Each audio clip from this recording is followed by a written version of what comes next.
you can ask my colleagues, we don't mess around when it comes to public resources.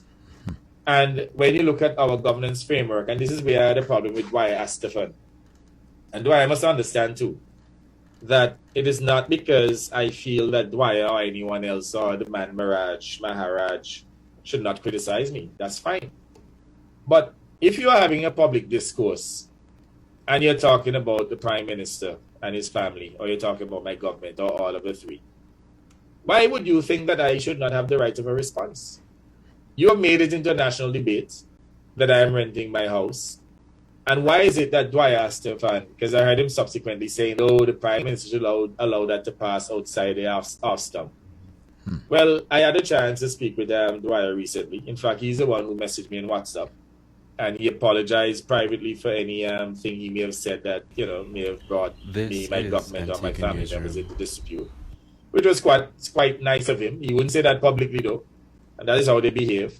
But anyway, I accepted it. And I said to him, is water under the bridge? And then he said, well, maybe you're too thin-skinned. I said, there's nothing thin-skinned about me. In fact, nobody take no blows in this country than me. And even though this, I'm still standing. And I can come here and go in any fora and defend myself and my party because I know we've done well for the country. And they can't shame me about performance. They can't shame me about corruption because we have done our best to make sure that public resources are not abused on our watch. So I said to Dwyer that, look, as a man in your 70s and as a senior Caribbean statesman, you ought to know that when you're called by our political opponents to participate in any program, they're seeking your validation to trash us. So from the time he got a call from Observer Radio, and they put their side of the story to him about the Prime Minister renting a property and how there's a conflict and there's all kind of problems, you must know exactly what the agenda is.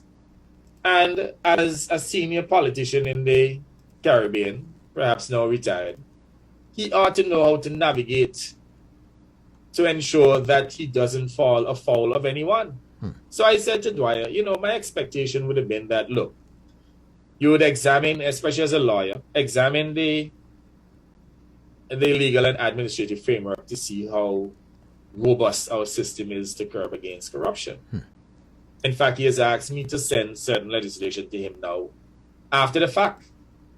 When Dwyer, perhaps from the time they call him and ask him to participate in the program, he should have said, you know what, let me have a look at the legislation that you have on the books. Yeah. And let me make the point here too. And Antigua and Barbuda, I believe, has the most robust anti-corruption legislation, or let's say suite of legislations on the books. So we have, for example, and the UPP must take credit because with all respect and, credit to them, it is in 2004 that the Baldwin Spencer administration moved quickly to introduce the Prevention of Corruption Act, the Integrity in Public Life Act, as well as the Freedom of Information Act. So those three pieces of legislation would have put certain systems in place in order to reduce incidences of corruption, or maybe to eliminate them. I guess you can't eliminate, but at least to reduce. So they have to take credit. It is ironic, though, that they're now speaking about legislation that is inadequate when they are the ones who passed those legislation in the first instance. Now, we want to strengthen the legislative framework. So one of the things that we added a law to the books of Antigua and Barbuda to say that people can be taken to court for unexplained wealth. Secondly, anything that is owned in this country in terms of real estate, the beneficial owner must be disclosed. So with those type of legislative systems in place, obviously they add towards the legal framework in order to curb corruption. But when you listen to Dwyer, it sounded as though that we had nothing in place. He made it sound as though Antigua and Barbuda, the OECS and the wider Caribbean, that they're the most corrupt places in the world. In fact, when I listen to Dwyer, for example, saying big and broad on Observer Radio, that the level of corruption in St. Kitts is 30%. In other words, he's saying that the Kittitian people Every $1 billion that I spend, he's saying that the thief in $300 million. I had a private discussion with him, and he mentioned what I say here. I said to Dwyer, that's impossible, especially in these OECS countries. I gave him a case in point. I said, in the case of Antigua and Barbuda, let's say we have $1 billion budget. 400 and something million of that goes towards paying salaries and wages. And $100 something million of pensions. Then about $250 million to deal with transfer payments to pay for all of our embassies and so on abroad, and monies that we send to Mount St. John and medical benefits and so on. And then another $500 million to pay debts. So you understand that the money is already exhausted already. I said to him, brother man, how are they going to steal $300 million when there's no space to steal that kind of money? Then I would have said that, look, the way our politicians steal money is through projects. So, or procurement. So if you're buying an item that probably costs $20 million, you increase it to 30 and you achieve 10. That's how they work. Or they overestimate some kind of contractors, or what the UPP did with all them thieving roads that amounted to $1.2 billion. And when they talk about corruption and experience them, they talk from, they say evil things what evil does, right? Indeed, yes. So I said to Dwyer, how are they going to get this kind of money to steal? Let me give a typical example. Even up to this year, with an expanded economy, our capital spend will be like $150 million, right? This is the projects, all the capital projects that we'll do. Newsroom. And even if you assume, in fact, one of the things that we have in place too is that all projects over $100,000 must go to public works for an assessment to make sure we get value for money. And the reason why we put these systems in place is to ensure that the theft that took place under the UPP doesn't happen under our administration. And one of the things that the cabinet did too is that it precluded the Prime Minister and anyone in his household to get involved in any form of government contracting or procurement.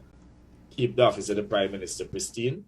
And even notice now, they call me corrupt, but they can't provide a scintilla of evidence of anything corrupt that I would have done. Because it doesn't exist. I mean, what the cabinet has done, in my case, they eliminated the opportunity for theft. And now they don't trust me now. They have said, hey, you know what? You stay above the fray, and your role is to have full oversight. And where you see any minister get involved in excess, you have the moral authority to step in to stop them. And that is why I could have reprimanded and fired Asset Michael. Lester Burden couldn't do that. And I'm just saying that as an aside.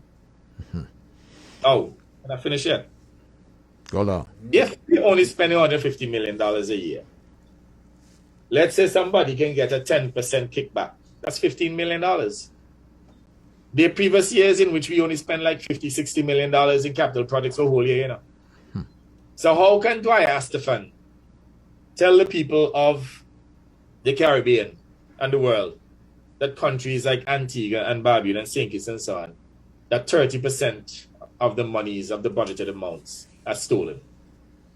And you see, Dwyer can't provide no evidence to that effect. He just picked a figure out the hat and start to ridicule governments in the region, undermining governments in the region because he wants to look good, as though he's some kind of champion for integrity, champion against corruption, when he doesn't have any supporting evidence. And this is where I have a problem with him. And I've said so to him. I said, look, a man like me can't sit back and allow you to ridicule the Caribbean people about being corrupted and that they're thieving up to 30% of revenues and allow you to get away with it.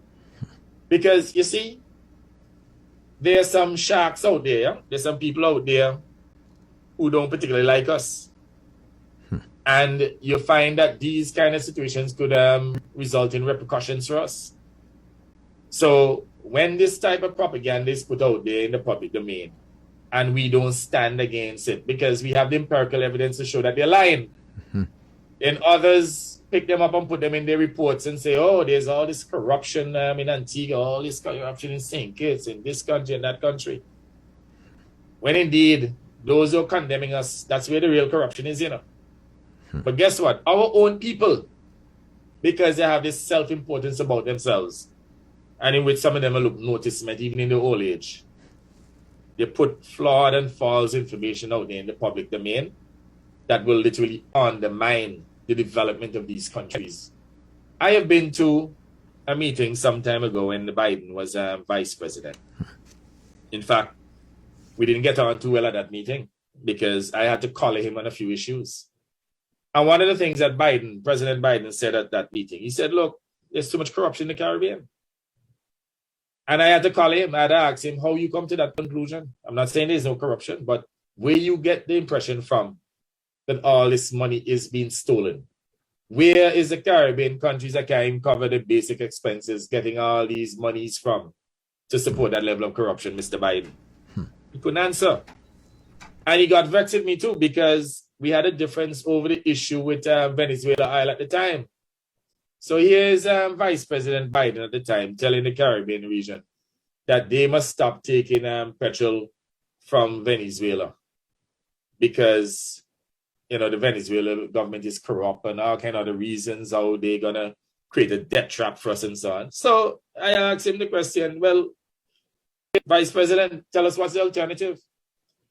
Here's a situation in which Venezuela is giving us petrol and credit very cheap at 1% over 20 years.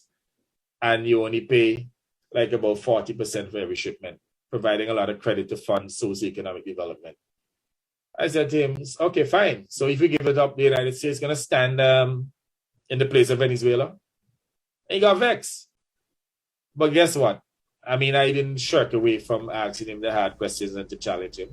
And that is where I find that we have a problem here in this country and somewhat in the Caribbean, in that whenever we're dealing with these larger countries and more, at least ostensibly powerful people, we just shrink. Which